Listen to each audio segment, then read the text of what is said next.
Berria FM. Berriako podcasten lista.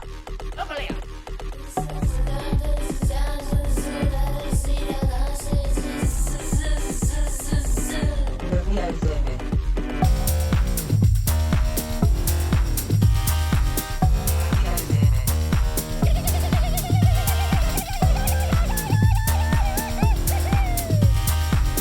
Berriako podcasten lista. Berria FM.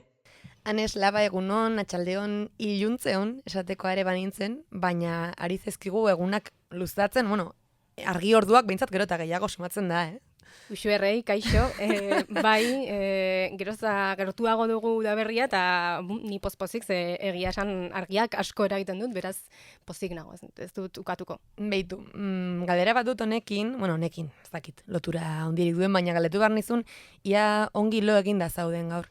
Ni egunero, oso ongi egiten dut lo. Eta lo egin eta amestu ere bai asko? Edo ametsi gabeko loaldiak dira zureak? Esanen nuke boladaka izaten dela, batzuetan gehiago oroitzen naiz, beste batzuetan gutxiago, baina azken aldian, ari naiz nahikotxo oroitzen amertutakoaz. Ez dakit badakizun, baina nik berriki ikasi dut, eta honengatik nahi nuen ona ekarri, berriki ikasi dut loaldiaren REM fasean dela biziena, ametxeak aktibatzen dituen zera esanen dut buruan. Hau zergatik, kontua da, berriki jakin dut loaren eguna izan dela, martxoaren 14an, hori ane, eta beste alde, lenguan irakurri nuelako reportaje bat Julene Muruagarena, berrian, eta justo ametsi buruzkoa, eta oso interesante iruditu zitzaidan, eta ona ekartzeko modukoa. Orduan, bitxikeria batzuk. Bai, nik esanen dut irakurri nuela, baina nahiko gainetik, beraz, detaiekin ez nintzen gelditu, eta eskertuko dut, zuke... Zuretzat ez badazuk, ezagun balin badituz behintzat entzuleak jakin ditzala nire bitartez ere, eta bestela badu irakurtzea. Esaldi bat, eta hau ez da inondik ere zerbait berria, baina grazia egin zidan, ze Lea Legal psikoanalistak esan zuen esaldi bat, oso, bitxia edo, amesten dugu loaldian ezkarelako hiltzen. Ez, batematik alezen du zergatik amesten dugu, edo zer sortzen da hor lo gauden bitartean ametsak sortzeko. Kontua da, ezkarela hiltzen. Eta hor, burmuinak segitzen duela lanean, eta aranon alako emaitzak ematen dizkigu, ez? Eta pixkat ez dakitzuk badakizun edo gogoan duzun hobek esan da, zergatik diren batzutan ametsak zentzugabeak zen, nireak bentsat batzutan ez dute bat ere zentzurik. Ez, esanen dut ez. Badazpada ez arriskatu ez da. Kontua da, buruak segitzen duela funtzionatzen, baina dagoeneko garunak momentu horretan ez duela arrazionalizatzeko gaitasunik. Eta horregatik arrazoiaren faltan alakoak sortzen dira, diot. Eta beste kuriositate bat, eta honekin ja bukatuko dut, baina honek Julenek egiten zuen alako ariketa bat esplikatu nahian, ia amesten dugun horrek baduen benetan esan nahirik. Ez dakitzuk noizbait izan duzun ametsen bat, non delituren bat egin duzun. Ez dut gogoan, baina... bai. Balasaian, ze norbait hiltzen duzula amesten baduzu, ez du esan nahi hiltzailea zarenik, baina bai, ordea, trabaren bat duzula. Trabaren bat. Zerbaitek izanen duzula hor, nolabaiteko gatazka bat hiltzen baduzu norbait ametxetan, baina ez zara hiltzaile bat behintzat. Hau guztia, ekar nahi nuen. Bale, ados, orduan ametxek badutela esan nahiren bat. Bai, pentsatu nahi dut denek ezetz, ze ditudan guztiek baldin badute esan nahirik, ez dakit, enago salbu.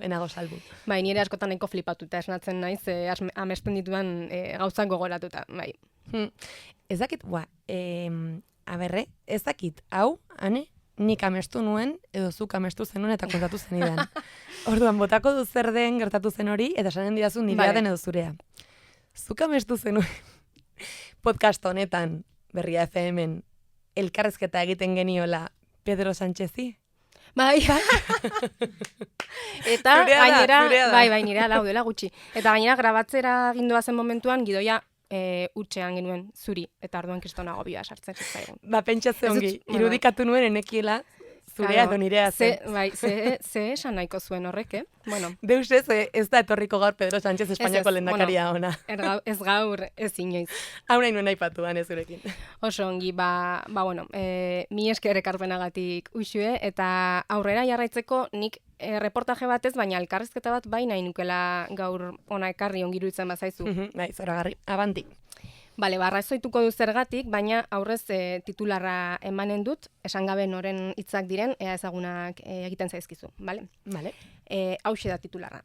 Ahots entrenamendua eskura egotea eta doakoa izatea gura dut. Bueno, esanen dut, hasteko gura horrek salatzen duela behintzat izlaria nongoa den edo nongoa gutxi gora bera kokatzen dut nik Bizkai parte hortan edo behintzat mendebalde hortan hori pista bezala. Bai, hortan asmatu duzu, baina bueno, zerbait gehiago argitu beharko dugu.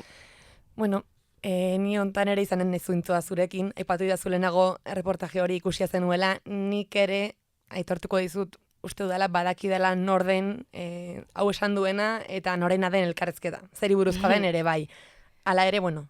Vale, sorpresarik ez orduan, baina berdin emanen ditut elkarrezketaren inguruko zertzela da batzuk. Ez konta idazu ze hori. Diagonalean irakurtzen ditut nik gauza asko, hau alaxe egin nuen eta behar dut gogora ekarri eta kaso ulertu, ze kotatzen zen bertan. Bai. Venga, horixe eginen dugu eta errepikatuko dut esaldia audio elkarrezketatuak. Ahots entrenamendua eskura egotea eta doakoa izatea gura dut. Inork dudarik bazuen, hemen ahots entrenamendua dioenean ez da ari preseski abeslari ez, edo zertatik nik. Podcasterrez ere ez da hariko ez da? Ez da hariko gutaz? Vale. Edo esatari ez oroa ere ez. Olga Bermúdez Kañeterenak dira hitzak, logopeda da bera, bilbotarra da, uxue, por cierto. Vale. Eta berrian elkarrezketa egin diote, berriki ikastaro bat eman duelako Bilboko Lasin Sorga kulturgune feministan genero trantsizioa egiten duten pertsonentzak ahotsak edo ahotsaren moldaketak daukan garrantzia ikusarazteko. Zehatzago pertsona trans eta ez binarientzako saioa gidatu du ahotsa modulatzen irakasteko. Bai, oso interesgarria iruditu zitzaidan bai gaia eta bide batez baita elkarrezketa ere, ez? Gogoan dut eta aipatuko dugu Amaia Igartua Aristondo kazetariak egindakoa dela. Bai, hori da. Eta nik irakurri nuenean pentsatu nuen bazela hemen aipatzekoa, ara gehiago aintzat hartuta aurreko saioan naizen elkarteko kideak izan genituela gonbidatu eta aritu ginela transbizipenez, transek gizartearen aurrean nahi bezala agertzeko egiten dituzten aldaketez, batira. Akaso batzuetan oharkabean pasatzen zaigu, baina aldaketa horien guztien artean ahotsa ere bada bat. Bai, oharkabean berez alako aldaketetan izan ditzaken garrantzia, baina bueno, pentsa dezagun egia da norbait ezagutu eta lehenbiziko inpresio izan daitekela irudia, baina baita ahotsa ere. Edo bueno, are gehiago, aurrez aurre persona hori aurrez aurre ez dugunean, pentsa telefonoz ari garenean ere, zenbat transmititu dezaken ahots batek, ez da? Bai, ahotsak badu bere pisua, adibidez gogoan dut behin ahotsek transmititu dezaketenaz hitz egin genuenean, aipatu genuela Margaret Thatcherren kasua, adibidez, eta gogora ekarri genuen hark ahalegin berezia egin zuela ahotsa lodiagoa izateko, grabeago, horrela botere eta lako ausardia sentipen bat transmitituko zuelakoan, horitzen zara ez, usue? Bai. Ze, bueno, ahotsa modu batekoa edo bestekoa izan, rol batzuekin lotu hoi delako. Baina hemen esan bezala Olga Bermúdez Kañetek beste helburu batzuekin irakasten du ahotsa modulatzen, norberaren identitatea erakutsi nahiarekin dago lotuta, izan ere badakigu estereotipoi segika, ahots batzuk maskulinotzak jotzen direla eta beste batzuk femininotzat, baina hoietan logopedaren arabera eragin daiteke. Eta ez nadin ni behar baino gehiago korapilatu, Amaia Igartuari eskatu diot laguntzeko Bermúdez Kañeteren azalpenak ona helarazteko, hark egin baitio elkarrizketa esan bezala, eta audio Igartuak ahotsen eta identitateen arteko loturez. Entzun. Ahots maskulinoez edo femeninoez hitz egitea berba ez da zuzenena, kontuan izan da ahots maskulinoen artean aniztasun handia dagoela eta beste horren beste gertatzen dela ahots femeninoen artean ere. Baina orokorrean badaude ezaugarri jakin batzuk ahots femeninoaren estereotipoarekin lotzen direnak eta ezaugarri batzuk ahots maskulinoarekin lotzen direnak. Ahots maskulinoa grabeagoa izan ohi da, monotonagoa eta azentu markatuagoa du, eta aldiz ahots femeninoa altuagoa da normalean, melodikoagoa eta ritmo azkarragoa izaten du. Ezaugarri horietako batzuetan gainera hormonek eragina dute, eta hori aintzat hartu beharrekoa da genero trantsizio prozesuez hitz egiten badugu. Testosterona hartzen bada adibidez, laringea apur bat jaisten da, ahots kordak loditu egiten dira, eta motelago bibratzen dute, eta ondorioz tonua grabeago bihurtzen da. baina estrogenoak hartzen badira, ahots ez da horrenbeste aldatzen. Estrogenoek egiten dutena da ahots kordak malguagoak bihurtu eta horrek lagundu dezake tonu tartea zabaltzen, baina oinarrizko frekuentzia ez da moldatzen. Dena den, ahotsaren tonua da arreta ematen duen lehenengo gauza eta tonu aldatzea da ikastaroetako parte hartzaileen lehentasuna. Hala ikusten du Olga Bermudez logopedak bere ikastaroetan, baina gogorarazten duenez ahots ez da tonua bakarrik. Beste parametro batzuek ere baldintzatzen dute. Beraz, importanteak dira ere azentua, modulazioa, erresonantzia, volumena, baita aurpegiko keinuak ere. Eta Olga Bermudezek aldoiek guztiak lantzen ditu ikastaroetan. Hor, eman dizkigu Amaiak elkarrizketan azaltzen dutenaren inguruko klabe batzuk, bide batez, mila esker, Amaia.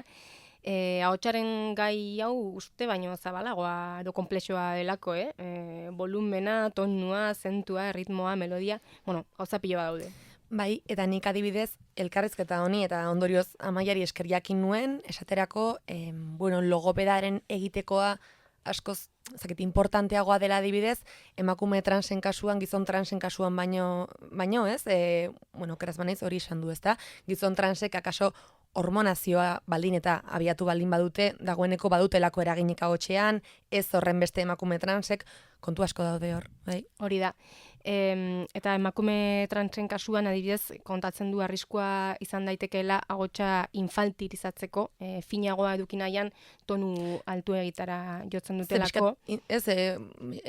Norbaitek egiten duen alegina ez, emakume trans batek nahiko balu ez, finago izan dadin eta kasi muturrera eraman da. Hori da, falsetora jotzeko ohitura dagoela dio, zehazki, eta esplikatzen du gauza bat nik inondik ere ez nekiena, hori egitean ahots kordei kalte egiteko arriskua ere badagoela, eta kordetan lesio bat badago loditu egiten direla, motelago bibratzen dutela, eta beraz tonua jeitsi egiten dela. Hau da, nahi den horren kontrakoa lortzen da. Eta gero beste kontu bat, badago kirurgia, ez da halako prozesuetan, ahotsan aldaketa nabarmena izan duen horientzat badago kirurgiarako aukera, baina beti ere Olga Bermudez Gainetek esaten zuen halakoetan ere ezinbestekoa dela logopedaren egitekoa, besteak beste zaintzeko, ez da? Bai, eta esaten zuen, berak helburu bera lortzeko beste biderik izatekotan ez duela gomendatzen ebakuntza, albo ondorioak izan ditzakeelako.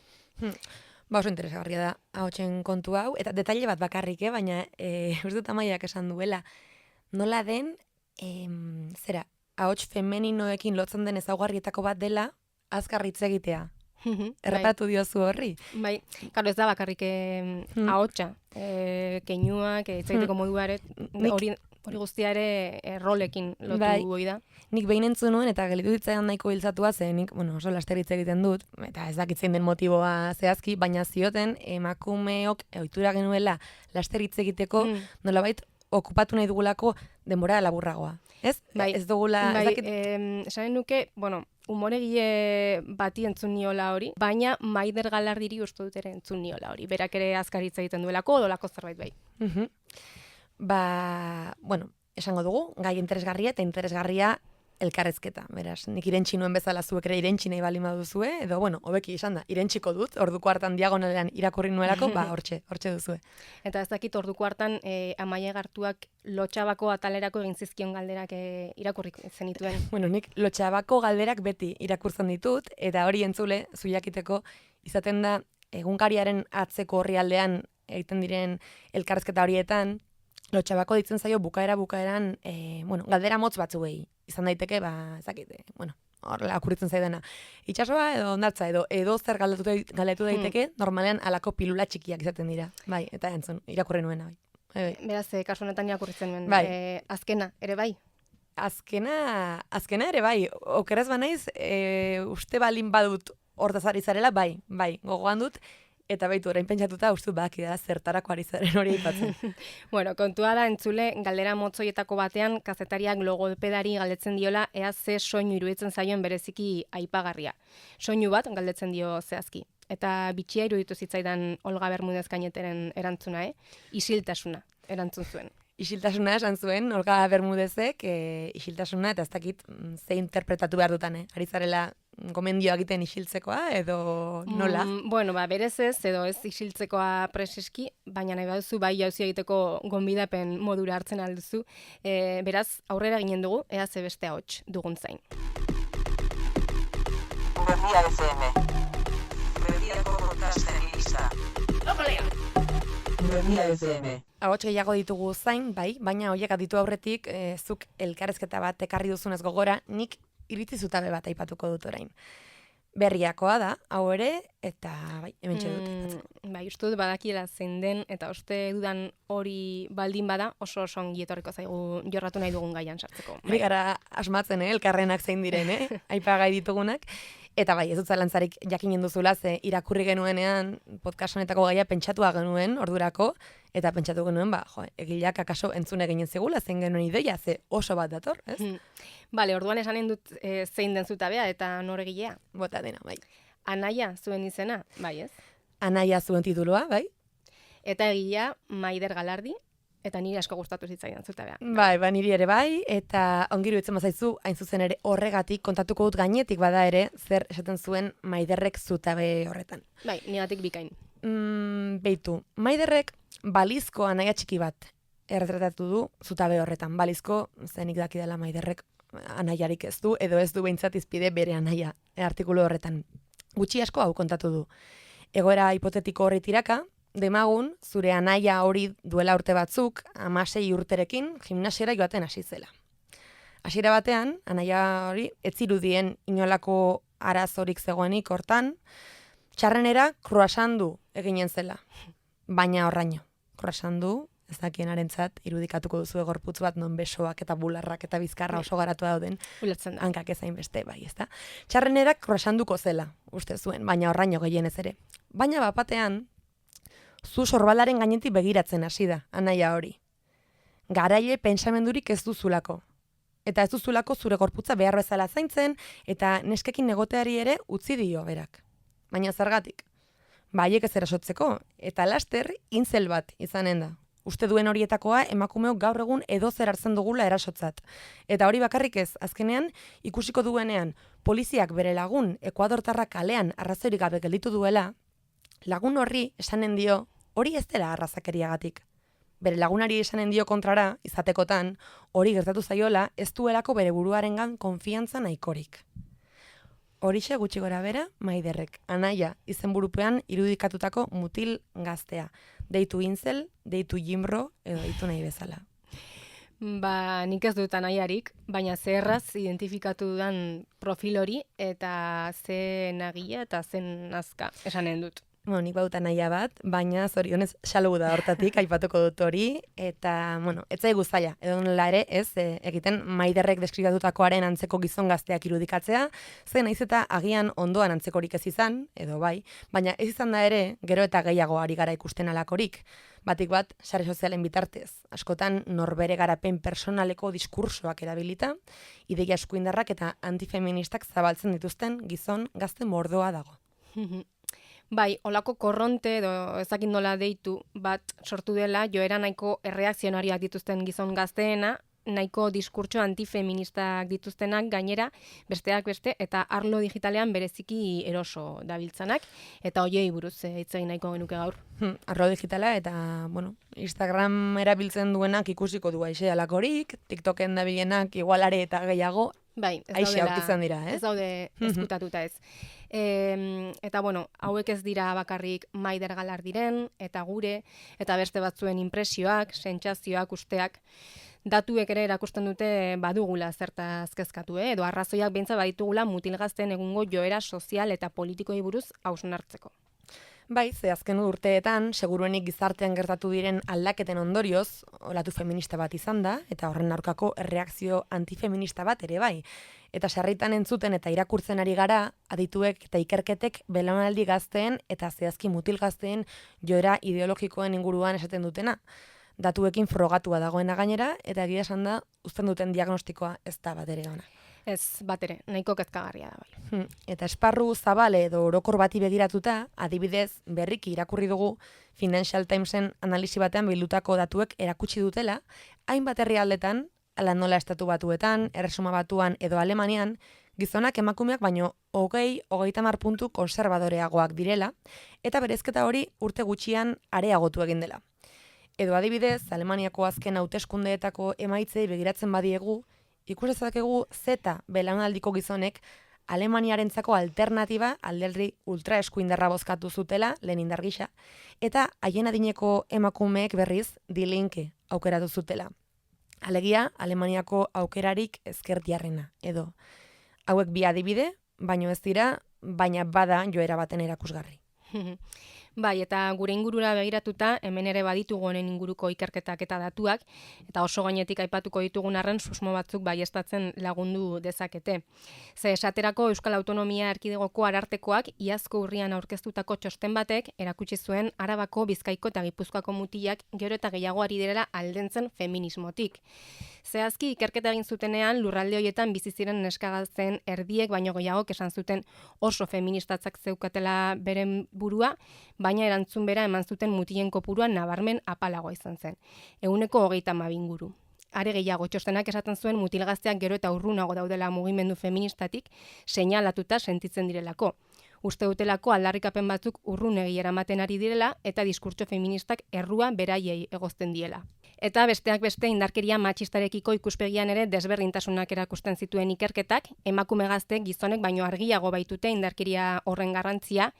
Txostenak esaten zuen, azken urteetan emakume gazteek arazo horrekiko duten kezka areagotu egin den arren, gizon gazteen artean berriz alderantzizko joera ikusi dela. Hau da, gero eta gutxiago kezkatzen dituela indarkeria matxistak. Iazko udazkenean eman zuten argitara txosten hori, baina oraintsuago ezagutu dugun beste batek ere antzeko ondorioak ekarri dizkigu. Emakundeko otsailean argitaratutako ikerketa baten arabera, Araba, Bizkaia eta Gipuzkoako 15 eta 19 urte bitarteko mutilen 22,5ek maskulinitate tradizionalarekin bat egiten dute. Hau da, belaunaldi gazteenek barneratzen dituztela gehien maskulinitate hegemonikoari loturiko ideiak. Zehazki, 15 eta 65 urte bitarteko herritarrek parte hartu zuten ikerketa hartan, eta ondorioek erakutsi zuten 20 urtetik berako mutilak direla hurbilen maskulinitate hegemonikoaren jarreretatik. Uste dut bere artikuluan Maider Galardik esaten zuela maskulinitate berri deitzen diogun hori betiko maskulinitate hauskor bera dela, edo horrelako zerbait, irudi datuek ere berresten dutela horren berria ez dela, Datuek ere bai, baina datuen premiarik ere ez dugu, ze inguruari begiratzarekin kasi aski da, alakorik ikusteko. Bai, aski eta sobera, bai. Tira, inpresioak inpresio eta inkestak inkesta, guk ez dugu azalean gelditu nahi, arakatu nahi dugu, eta honen guztiaren azpian zer dagoen pixka bat azaleratu, ulertzeko nola heltzen diren gizon gazte batzuk alako jarrerak izatera, ze gertatzen ari den eta ze arrazoi dauden atzean, eta horretan laguntzeko gonbidatu bat dugu gurekin, ez da uxue? Bai, eta gainera, justu ere ez dugulako azalean gelditu nahi, hobe dugu batez ere esparru batean zentratu, edo hobeki esan da, ikusi, aipatu dugun korronte horiek guztiek nola eragiten duten esparru konkretu batean. Gaurkoan, sexualitatean jarriko dugu begia, eta horretarako gurekin dugu Itxaso Torregrosa, sexologoa eta hezitzailea. Ongi etorri Itxaso. Mila esker. Zeure eguneroko lana sexu hezkuntzari buruzko tailerrak ematea da gaur egun, gehien bat, Itxaso, berdin lehenbiziko hezkuntzan, bigarrenean, eta badakigu familiekin ere izaten duzula hartu emanik alakoetan. Mikrofona piztu aurrean aditu dituzu, Anek eta biok aipatutako datuak, korronteak, gazteen erreakzio oldeen ingurukoak ezagun zaizkizu zuri? Bai, tamalez, bai. Zuek aipatu bezala, urte desente daramatzat hezkuntza batez ere, nerabekin batez ere, LH bukaerako ikasleekin ere bai, eta askotan sarri familiekin, hezitzaileekin, irakaslegoarekin, eta beti oso baikorra izan nahi zentzu honetan, baina egia da azken bi ikasturte hauetan ikusten ari naizela atzerakada bat jarretetan, diskurtsoetan, ikusiko dugu, ezakitxaretatik datorren, gero aipatuko dugu, baina bai somatzen ari naiz gero eta resistentzia gehiago dela gauza batzuekin. Itxasozuk neskamutilekin harremana izateko aukera duzu beraz, tailer hoietan, esan bezala, baina testuingurua zein den ongi uler dezagun, zehazki ze testuingurutan noren enkargu ematen dituzu tailer hoiek eta halakoetan zein izaten da muina? Gehienetan egiten dugu lan eskolek horrela eskatuta. batez ere esan bezala LH-en ere bai, gehienetan zuzendaritzatik, orientazio saietik edo eskaera luzatzen zaigu, askotan ere udaletxetatik dator, edo berdintasun saietatik, gazteriaren arlotik, baina, eskuartzearen gehiena zentratzen da hezkuntza formalean, eskola barruan, hortik kanpora egin izan ditugu gauza asko. Eta esan bezala horri laguntzeko ere familia eta irakasleekin ere. Batzutan ere egiten ditugu udaletxetarako familientzako eskolak, edo eskolari lotutare egin izan ditugu irakasleentzako formakuntzak, baina hori goiztero egiten dugun lan nagusia da ikasleekin beraiekin eskoletan egon, ikasleak antolatutako taller horien baitan, eta hori izaten dira oso amintsuak, oso aberasgarriak, baina tamalez gehienetan oso motzak ere bai. Eta lakoetan ze gai lantzen dituzue gazteekin? Norberaren sexualitateari eta identitateari begiratuko diozue, baina horri ez ezik besteekin harremanak edukitzeko maneraeri ere erreparatuko diozue adibidez, ezta? Hori da. Sexologia sustantibotik ulertzen dugu sexualitatea sexua gehiago garen hori bezala eta sexualitatea hori bizitzeko doden moduan itzei begiratuta. Eta ondorioz ere, gure erotika, gure harreman guztietan ere eragiten du, guk nola bizi dugun gure burua, hori nola ulertzen dugun, hori nola aldatzen doan, faktore askok eraginda, gure sexualitatea bizitza guztian dugu eta aldatzen doa. Hori abia puntu hartuta, esku hartzearen helburu nagusia izaten da, norberak bere burua ezagutu dezala, onartu dezala, besteak ere onartu ditzala noski, eta horrela modu askeago batean edo zoriontsuago batean bizial izatea. Hori txapel moduan. Gero esan bezala, denbora nahiko motza izaten da, orduan egiten duguna da, ahalik eta etekin gehien ateratzeko, helburu batzuk jarri, eta helburu hien arabera, esku hartu. Gehienetan izaten da, gorputzaren ezagutza, gustuen ezagutza, empatia landu, komunikazioa, negoziazioa, adinaren arabera, aldaketa, rolak, gai asko landu litezke horren barruan, txapel horren barruan, baina esan bezala bideratuta informazioa izan dezaten, ahalik eta zintzoena, garbiena, pentsatu arazteko, hausnartu arazteko, nolako diren beraiek, nola ikusten duten berburua, nola harremantzen diren, zaku horren barruan gauza asko sartu litezke. Eta Itxaso, nolakoa da zure eta haien arteko harremana oro har informazioa aipatu duzu orain, izanen dira, mai gaineratuko dituzu gai batzuk, baina kaso galdera batzuk ere egonen dira. Ez dakitzuko egiten dizkiezun galderak, haiek zuri ere bai, alegia zuk haiek erantzun, bueltan etortzen diren galderak batera bestera, nolakoa da giro hori? Saiatzen garena da, denbora gutxi izanik ere, alden neurrian konfiantza giroa sortzen. Hasieratik azaltzen diogu noski, inork ez duela egin behar egin nahi duen ezer, aske sentitu daitezela, adierazteko, galdetzeko, konpartitzeko, argi utzitare, norberak erabakitzen duela bere intimidadean horrekin konpartitu, agian guet garela pertsona hori, baina hori aske sentitu daitezela galdetzeko. Orduan beti egiten dizkiogu 3 galdera gure buruari, zer da dakitena, ikusteko nondik datozen, zer den jakin nahi dutena, eta horretarako beti ematen digu aukera buzoi anonimo bat prestatzeko, ematen digu beti aukera modu anonimoan buruan dituzten galdera guztiak botatzeko, eta erantzuten dizkiegu noski, eta gero ere zer beharko luketen jakin, naiz eta galdetu, ikusi adintarte bakoitzean ze behar dituzten. Horren arabera, esan bezala, haiek dioten bezala, txismeak ateratzen dira gehienetan, eta gero nik behintzat, nire lan egiteko modua da, saiatzen naiz ere asko lehenengo pertsonan hitz egiten. Askotan nahi dugulako, gazteak gurekin ireki daitezela, baina guk ez dugu ezer konpartitzen beraikin. Eta tresna nagusia da empatia. Gauza asko kontatuta, konpartitzen ere gure gauzak, gure kezkak, gure bizitako gauzak, orokorrean sortzen da klima gozoa edo konfiantzazkoa, gehienetan, eta ateratzen dira gauza politak normalean, batzuk gehiago ez da gutxiago, baina eskatzen dira, eztabaidak ematen dira gelaren barruan, guk ere planteatzen ditugu zalantzak, eta baina nire gustatzen zait, nerabeekin batez ere, entzun dezatela ondoan dutena. Ni baino gehiago, ondoan dituzten neskak, mutilak, nola sentitzen diren, ze behar dituzten, batez ere hori entzumen aktibo hori garatu, empatia hori garatu, baina beraien artean. Kontua da, elkarrezketa horietan guztietan, aipatu diguzu gaurko hitzgakoetako bat, eta aurkitu duzula erresistentziarik, ez da, Itxaso? Bai. Ikusten dudana da, tamalez, ni ziur nago denbora gehiagorekin gehiago sartuko liratekeela, baina sentitu dudan azken ikasturtetan da, orokorrean oso baikorra naiz, nik uste belaunaldi politak datozela, eta inoiz baino informazio gehiago dute, baina informazio gehiegi dute. Dute informazio asko, baina txarrasko ere bai. nik adiez ikusten dut, kezka handia dagoela pornoaren inguruan, edo gai batzuen inguruan, aurrekoan ere OnlyFansen bueltan, olako gaiekin, baina ez dakite punturaino arreta jartzen diogun adibidez, haien harremantzeko moduei, edo adibidez saretan jarraitzen dituzen pertsonei. Nik familia esaten diet, oso kezkatu duela pornoarekin, baina ea dakiten beretan nor jarraitzen duten saretan beraien semeak edo bera alabak, harrituko liratekeela. Eta nik uste ez dena, baina diskurtso asko hortik datozela. Segurazki dituzte eredu positibo asko inguruan, eta eredu negatibo asko mobilean sartuta. Eta ni baina baritzen naiz, monopulsio resistentziak daudela. Nik usteren nolabait, agian gu ere ez garela asmatzen ari, baina mutilasko sentitzen ari dira erasotuak, defensiban daude, eta hasiera baten ez dauden entzuteko prest, sentitzen telako gerra baten barruan daudela. Bueno, ezakit, nik uste askotan egin dugula zuaitzaren eguna nik diran bezala, pues egun puntualetan landu, edo sentitu dituzte mezu erasokorrak, eta askotan ikuste dela pizkat nazkatuta pankartetaz eta diskursoetaz, benetan ez garelako gai izan xirimiri baten bidez mezuak pues, haien gana iristeko. Nik uste txubaskeroa jarri dutela eta ez garela lortzen ari haien gana iristea. Adibide bat datorkit burura barkatu, baina adibidez, eskola bat, instituto batean duela ikasturte pare bat ditu ninduten, ez zegoela modurik ikasleen gana iristeko. Kristona resistentziak, feminismo egiten zutenean ja gainera botatzen ziren, inkluso itzaldiak ematerazio joazenak erasotzen, modu bortitzean, oso zaila.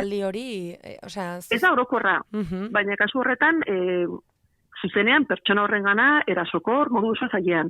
Eta nik sexualitatearen gaia normalean alde dut gustoko izaten dutela, hasieran sentitu nuen hori guztia, baina eutxinion eta zen guazen izatea plazeretaz, harremanetaz, lortu nuen beraikin konektatzea, egin nuen tailerra beti bezala, oso jarrera honean, eta gero ariketak egiten ikusi nuen, berain jarrerak ez ziren hain negatiboak, baina ziren gehiago gure kontrako jarrera bat, eta kurioso izan zen bukatu nuenean, bikasle etorri ziren, bimutil erasokorren zirenak, eta esan ziaten, por fin, etorri da norbait, ez datorna betikoa zitzakitera feminismoa, ez eta zainen, pues barkatu, baina ni oso feminista naiz, eta egin dudana oso feminista da.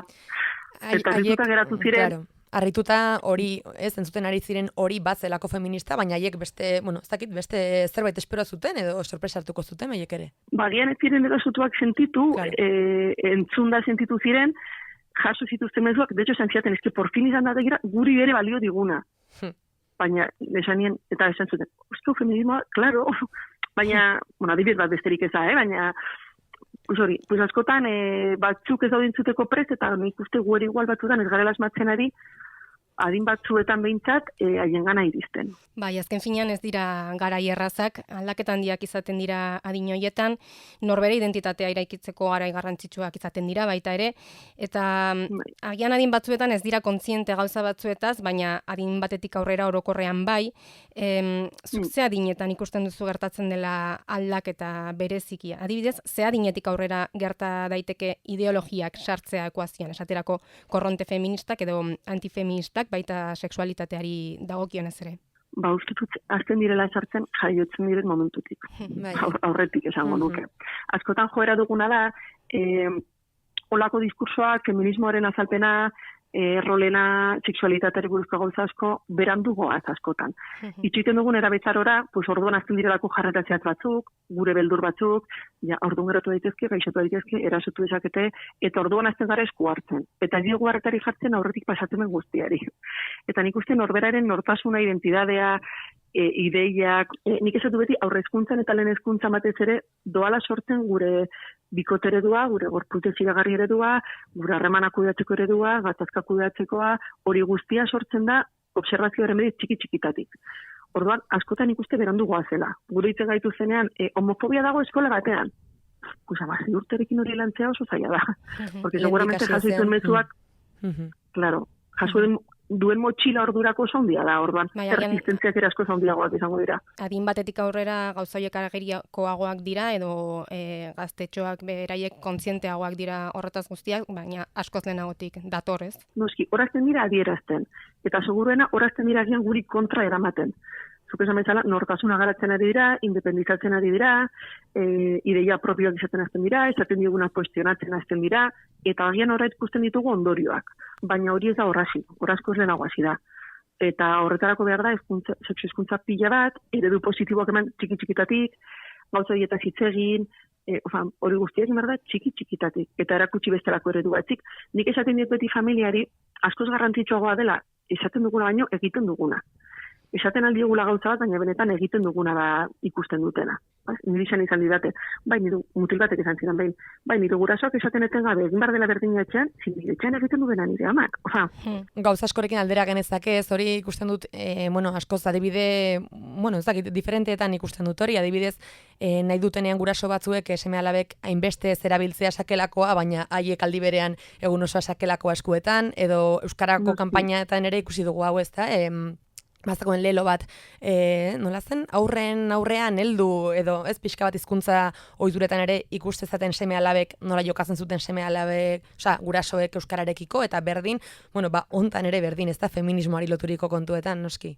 Claro, askotan mezuak bidaltzen dizkigu, baina gu koherentea gara mezu horiekin. Hori iragartzen bat zegoen, zuk esan bezala, hizkuntza ohiturak etxean hasten dira, gurasoak erderaz eta umeri eskatu euskaraz hitzen bezala. Horlakoetan ere gertatzen da, gara agian aitortzeko gure inkoherentzia, gure beldurra, gure kezkak, hobetzeko duguna.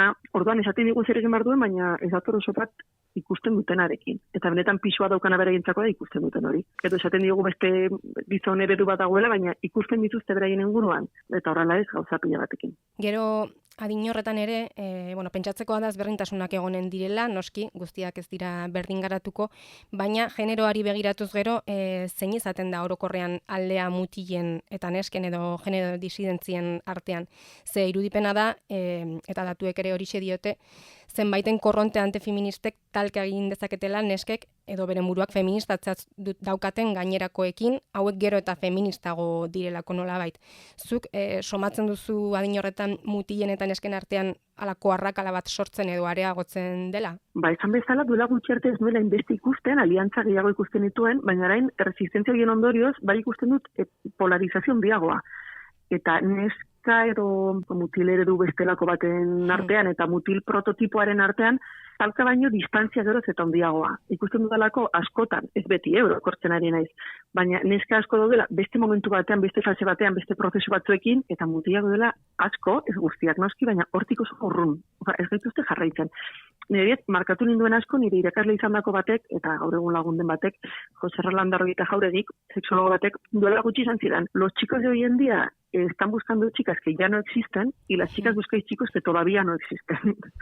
Orduan, nik uste oso adierazgarria dela. Hor talka handia dago, batzuek eta bestek egin dugun prozesuan, eta hor batzutan amildegi handia dago bai. Mutilen artean ikusten dut, talde presioa oso handia dela, adibidez, erreproduzitu hartuztela rol batzuk etengabe.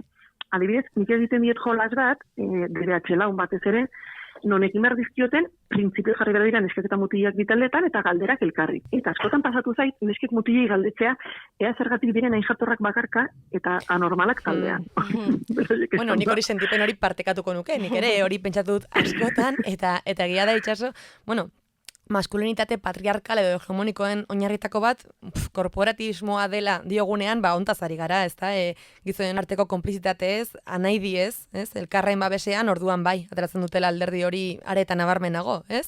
Hori ala izan da, ez dakit, bidea zein den, banan lanketak egitea, edo nola, ez? Nola eraitsi korporatibismo hori orduan? Gauza asko egin barko genituzke, baina ikuste lehenengo dela hori, pentsatzen jarri eta entzuten jarri. Askotan ez dute hitz egin neskekin honetaz, baina mutilik beraien artean ere ez, eta askotan azken ez dira ez da konsiente. Aste honetan, aurreko astean esaterako instituto batean, galdera hori egin zieten mutilei, eta hasi ziren eske garabi modutakoak, eta kitzer, nire izartzen normalean jolas horretan, baina momentu batean galdutu nien, baina zinbertsioa da egitazkoa, bietatik. Eta orduan hasi ziren, pues en realidad bakarkakoa. Eta hasi ziren, oso jatorrako aldin bagado esamurrak gure artean baziratuko gara, eta hasi ziren benetan adirazten, zer zegoen horren atzean, eta haiek ere geratu ziren pixka bat harrituta, verbalizatzeaz, zergatik jokatzen duten horrela. Orduan, nik uste hori gauzazko egin ditezke, baina haiek entzun jaso hausnartu arazi, epaitu gabe, nik uste izan daitekela lehenengo pausua. Hain zuzen ere, berriki Isabel Jaurena Berriako kazetariak gai honen inguruan galdetu zien Joseba Gabilondo, Iruki Larroxako kideari, eta Joseba Iturrioz, aktivista transfeministari, aurrea hartzeko entzun izeneko reportajean, eta oso gauza interesgarriak esan zizkioten, berezikin nabarmentzen zuten garrantzitsua dela gizon horiek ez seinalatzea, ez jotzea arruntzat, haiek gizartearen isla direlako azken batean, eta ez dituztelako tresnak, sarean adibidez, jasotzen duten hori guztia gezurra dela ulertzeko, besteak beste. Horregatik, horren ordez, entzun behar zaiela esaten zuten hain zuzen ere, laguntza emozionala eman behar zaiela eta pedagogia asko egin, bidelagun izan. Joseba Gabilondori egindako elkarrezketaren puska txiki bat adituko dugu. Gizonei gertatzen zaigun askotan da, farsa horren aurrean, eta gainera, kontutan aukita gure genero sozializazioagatik, emozioei emozioen prozesamentua eta horan ez dugula ikasi, eta adimen emozionala orokorrean jendartean, gehien gizonei ez da zuen movida, orduan frustrazioaren aurrean ez dauzkagu tresnarik. Orduan frustrazioaren aurrean, edo agarro diskurso honeri, edo violentzia erabiltzen dut, hauek izaten dietena zure sinagonaren sortzaile eta zure el que no te quieran, el que no te den match en Tinder, feminista dira culpableak. Feministak, zure lanak entzen dizute migranteak, azken baten hemen esaten den guztia. Gizonek, beren genero sozializazioaren ondorioz, beren ezinegona beste modu batera islatzeko tresnarik ez edukitzeak dakarrela erantzun erreakzionario hori zioen, nolabait. Arekin bat zatoz, Itxaso, horrelako jarrerak sumatzen dituzuzuk ere ikasgeletan? Bai. Nik ulertzen dut, nire ere bai, emakumeontzako batzutan frustrantea dela, jasatzen dugunaz aparte, etengabe pedagogia egoten izatea, nekagarria da, baina egia da, noski jarrera batzuk ezin dira justifikatzen mundik inora, baina asko ez dira oraindik gure etxaiak, esan nahi dut. Askotan gure gaude defensiban, normala den bezala, baina nik uste, esan bezala, epaitu bezala entzungo bagenitu, askotan uste baino gehiago ulertuko genion elkarri. Eta bai, guztiz bat nator, askotan da, ezintasuna, gauzak kudeatzeko beste modurik ez, errudun sentitu eta nola kudeatu jakinez, ez ulertu ere, nik uste gelditu garela esaten. Egoera honetan guztien patriarkatuak sortzen duena da, zuek, ze ondorio dituzu, eta nolabait ere ulertu beraik duten parte hori, eta konparagarria gu jasotzen dugun violentziarekin, baina igual ere azaldu. Askotan ez dute planteatu, behin aurrekan esan ziaten, guk ere violentzia jasotzen dugu, zenbatetan pasauzu beldurra etxera joate, baina zerre beharrean, pentsatu arazi edo, nientzuten ere influenzera buen ondorioz, azken aldian, nik nabaritzen dut, amorrua sentitzen duela hori entzutean. Nik nago erditu berri, nire kolza guztiekin, eta min ematen duela 1000 aldiz gehiago, barrabiletan ospitu batek erditzeak baino. Horretan ere, ordan gauz horiek guri ere mugitzen izkiogotea gauzak normalaren bezala. Baina seguramente datuak maten badizkiegu edo lehenengo pertsona egiten badugu empatian, ulertzen dute. Nik uste mutel gehienek, benetan jartzen bagara begietara begira azalduz hitz egiten, ulertzen dute. Eta igual, bai, nekagarria da, baina egin behar dugu mezu hietatik aratago saiatu irizten. Ikuste, eraiki zadibidez Nafarroan sortu den elkartea, Irupila Rosa, daude elkarte oso potenteak, ahotsa gehiago maparko geniekenak, mutiloiei ere entzun, haien artean entzun, mutilek ere azaldu zein den beraien papera guzti honetan, zer den beraik jasaten dutena, beraik egin dezaketena, eta norbait lortzea, gurekin hitz egin da, haiekin ez hitz egin da, empatia hori garatzea eta ulertzea benetan ez dira konstiente, nik uste, nerabeetaz ari nahi zen, aski bezelduetaz. Nerabeak askotan ez dira konstiente noraino den gu jasate ditugun inderkari guztiak, egoroi guztiak, ez dituzte jasan. Eta entzuten dituzte, baina entzuten dituzte telebistan, iragarkietan, eta horren norka daude, baina beraien gelakideak azaltzen ginen nola bizi izan duen, ulertzen dute eta entzuten diote. Edo beraien amako, azalduko baliote benetan, nizi hor nahi ulertuko luketela gehienetan. Itzul gaitezen gaztetxoek dituzten informazio iturrietara, Itxaso, ari zara eta ari gara nabarmentzen hezkuntzaren garrantzia ez da zenbaterainokoa den, eta akaso besteak beste gaur egun ez da gitare eta premiazko, baina segitzen du premiazkoa izaten, besteak beste aurrek txiki-txikitatik dauzkaten informazio iturri horiengatik. Sarbidea dute, akaso guk ez genuen toki batzuetara, oso gaztetatik, ez da? Eta hor, aurkitzen dituzte, zenbait ahots eta beitu, hau aipagai dugunez, ona ekarri dut zeuri aditu dizugun zerbait, preseski gogoan dut Euskal Herria Irratiak orain 2 urte eskatu zizula alako, hausnarketa bat egiteko, feminismo hitzarekin ia zer zetorkizun burura, ez da?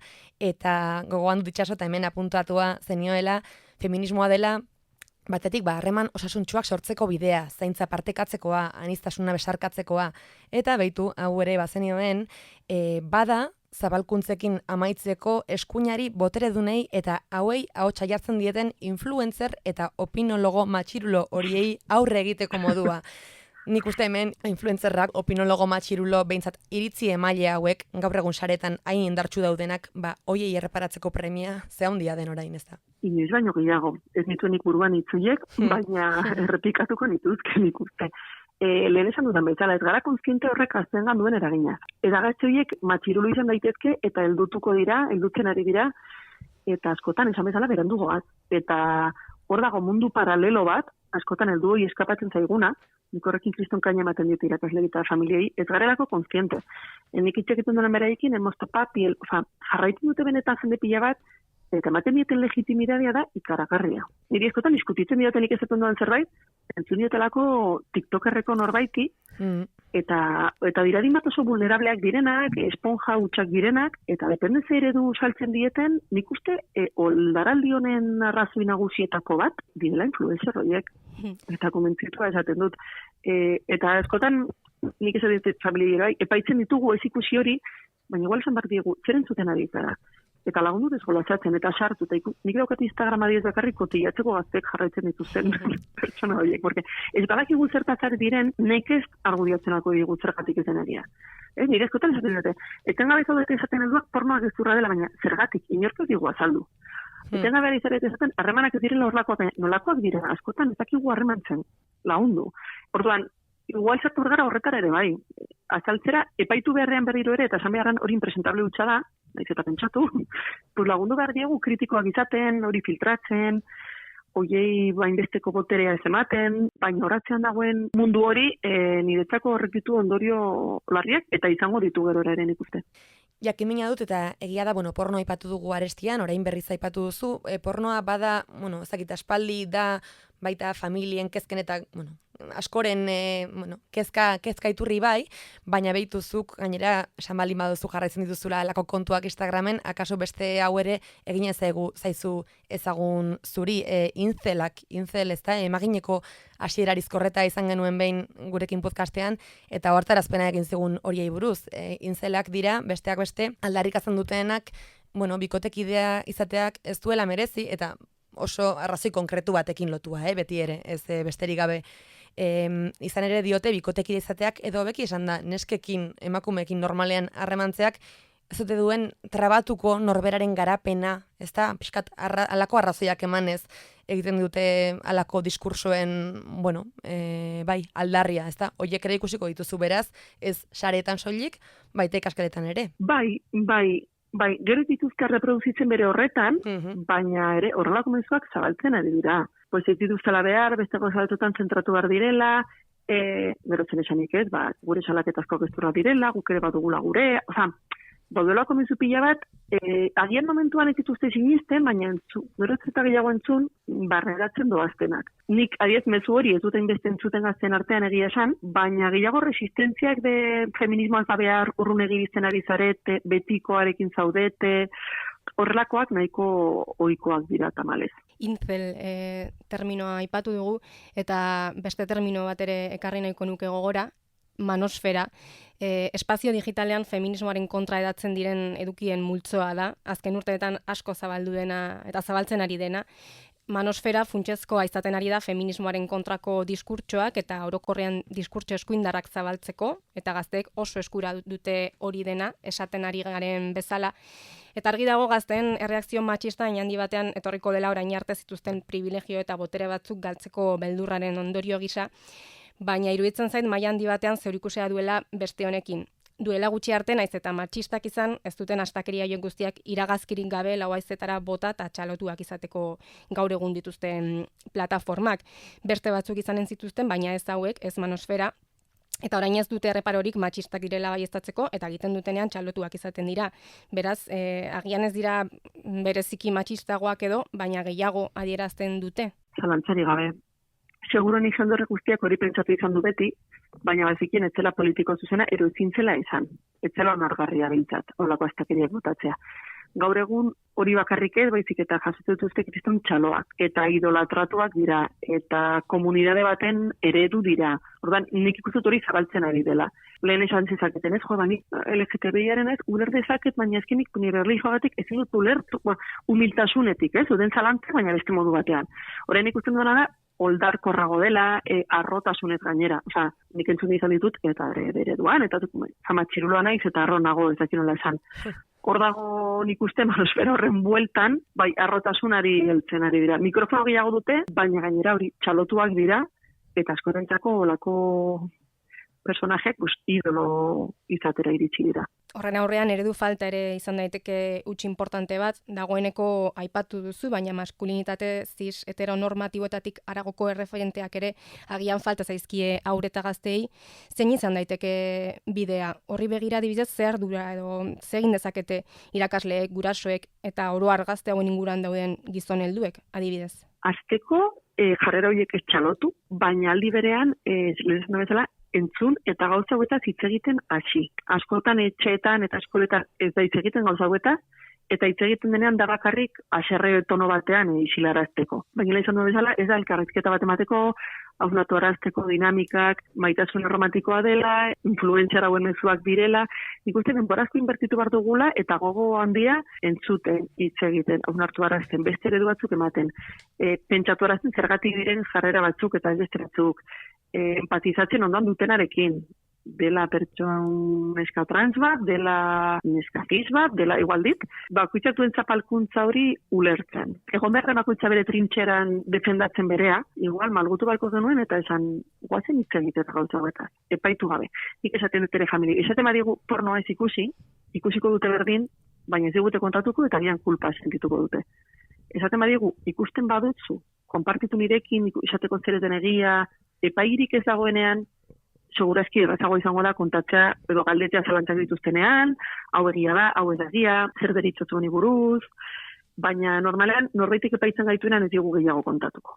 Eta askotan, etxeetan, eskoletan, ez dute ikusten espaziori gauza hauetaz hitz egiteko, baina gainera epaituak direnean izten dira, are gehiago nerabe badira. Orduan ikuste, segiru bat dugula nolabait malgutzen, tinkoak izaten diskurso batzuekin, baina lehen ez dugu bezala pedagogia asko egin. Asko entzun taldean, asko entzun bakarka, eredu asko eskaini, dauden eredua kuestionatu, harremanetan sakondu, harremantzeko ereduetan, moduetan, neska eta mutilizateko ereduan hitzetan, eta nerabekin gehiago inbertitu behar da, lehen esan bezala berandu goazelako, baina txikitatik oso konskiente izan behar dugu lanketaren garrantzian. Asko dira erronkak, lan handia dago egiteko, argi dago, baina lorpenak egiteko bide eta tresna izan dadila sexu heziketa feminista, besteak beste. Itxaso Torregrosa, sexologo eta hezitzailea, eskerrik asko gurekin izateagatik eta gure galderei erantzuteagatik. Mila esker zuei. Plazer bat izan da Itxaso, laster arte. Ongi izan. Berdin, aio. Eta zuri ere entzule, laster arte eta besarkada bat oso ongi izan. Aio.